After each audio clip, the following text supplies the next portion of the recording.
पूर्व विधायक ज्ञानदेव आहूजा ने एक पत्रकार वार्ता का आयोजन कर स्वयं के निष्कासन को लेकर केंद्रीय मंत्री और अलवर सांसद भूपेंद्र यादव और शहर विधायक एवं राजस्थान सरकार में वन राज्य मंत्री संजय शर्मा पर आरोप लगाते हुए कहा कि उनके निष्कासन में इन दोनों नेताओं का बड़ा हाथ है। भारतीय जनता पार्टी से निष्कासित किए गए पूर्व विधायक ज्ञानदेव आहूजा ने कहा कि अलवर जिले और शहर की जनता इन दोनों नेताओं को माफ नहीं करेगी।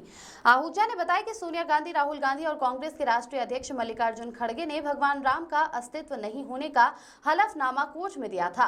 इसलिए भगवान राम के मंदिरों में टीकाराम जूली और जितेंद्र सिंह के प्रस्तावित कार्यक्रम के बाद मंदिर गए थे और उन्होंने कांग्रेस की नीतियों को धोने के लिए गंगाजल का छिड़काव किया था।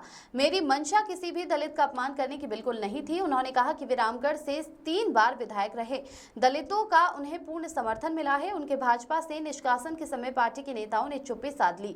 पत्रकारों से बातचीत में पूर्व विधायक आहूजा ने आरोप लगाया कि उनके खिलाफ पार्टी द्वारा की गई कार्रवाई में संजय शर्मा और भूपेंद्र यादव का हाथ है। इसके अलावा कुछ प्रदेश स्तरीय नेताओं का भी हाथ है। आहूजा ने कहा कि उनके बयान का समर्थन केवल और केवल तिजारा विधायक महंत बाबा बालकनाथ ने किया। इसके अलावा भाजपा के किसी नेता ने उनका साथ नहीं दिया। इसके साथ ही उन्होंने कहा कि आने वाले चुनाव में जनता इन नेताओं को करारा जवाब देगी। बहरहाल राम मंदिर अलवर में बनते ही भारत भर में विख्यात हो गया और अब वानगी ये है कि ज्ञानदेव आहूजा के निष्कासन के साथ ही भाजपा की अंदरूनी कलह भी सामने आ गई है। अलवर से मनीष अरोड़ा की रिपोर्ट। 27 मंडलों में 24 मंडल साम दाम दंड भेद छल छदम से मैंने अपने घर बैठाए और सुबह से चाय नाश्ता खाना 2 बजे पोलिंग थी। 24 मंडल अध्यक्ष मैंने श्री संजय शर्मा के फेवर में किए और मात्र 3 मंडल अध्यक्ष श्री बलवान यादव पूर्व प्रधान जिले के हमारे पूर्व अध्यक्ष उत्तर के, अब 3 जिले बन चुके और इनकी पत्नी प्रधान है। श्री बलवान यादव को मात्र 3 वोट मिले।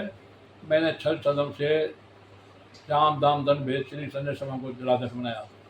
यह सजा मुझे संजय शर्मा जी दे रहे हैं। दोनों ने मुझे जब निलंबित किया उस वक्त 15 दिन में न चल के आए न फोन आए और जब मंत्री बनने से पहले विधायक बने दोनों और MP बने, मैं तो हम आपके घर पे आए, आज तक नहीं आया, उसकी कुछ मुझे कम नहीं है।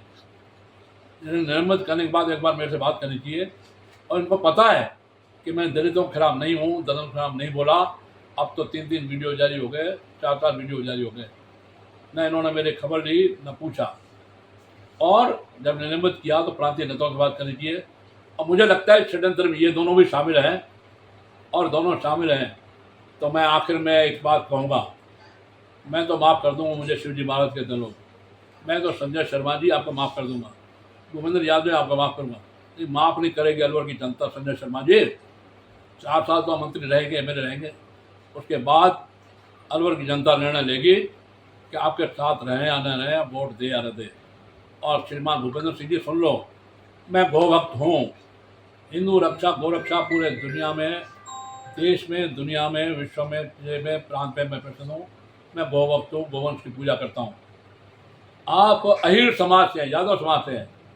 यादव श्री कृष्ण का वंशज है और गौ भक्त है और बाकी हिंदू समाज तो सजा आपको देगा श्रीमान भूपेंद्र सिंह जी, लेकिन यादव समाज, अहिर समाज, मैं चूँकि गौ भक्त हूँ तो मेरा साथ देगा।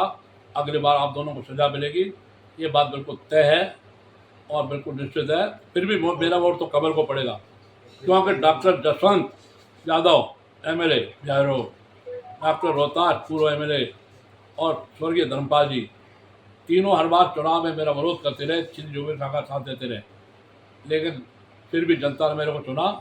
मैंने कमल का विरोध नहीं किया, इनके तीनों चुनाव में कभी कमल का विरोध नहीं किया, मैं कमल का विरोध नहीं करूँगा। अभी श्री सुखवंत सिंह जिन्होंने मेरे भतीजे को हरवाया, गद्दारी की, उसको छदम वेश में आप टिकट दिला लाए, एक कमल का फूल था तो मैंने आशीर्वाद दिया। लेकिन दोनों को श्रीमान संजय शर्मा जी, श्रीमान भूपेंद्र सिंह ने आपको सजा मिलेगी। प्रांतीय नेताओं के बारे में मैं अब बोलूँगा सितंबर के बाद। एक पत्र माननीय मोदी जी को, माननीय अमित शाह जी को, माननीय राजनाथ सिंह जी को, माननीय JP नड्डा साहब राष्ट्रीय अध्यक्ष और माननीय BL संतोष साहब महामंत्री संगठन को भेजूँगा।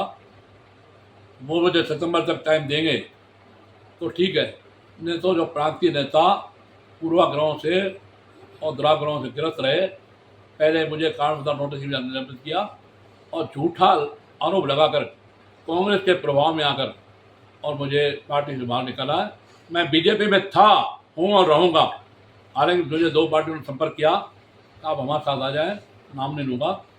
उन्होंने मुझे मना किया, आप हमारी पार्टी में नहीं आ रहे, आप नाम नहीं बदलेगा।